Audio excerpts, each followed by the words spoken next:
হঠাতে কিনো হয় উশাহ যাই ৰৈ ভয়ো লাগিছে জানা কবলে মোৰ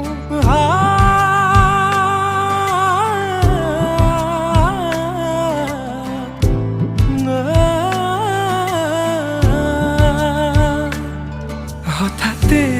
কিনো হয় উশাহ যাই ৰৈ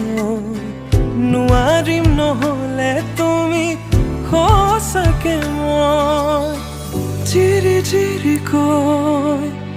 বৈ আহিছে তোমালে থকা মৰমৰে নৈ আশাবোৰ আজি আকাশলেহি ভাগৰি পৰা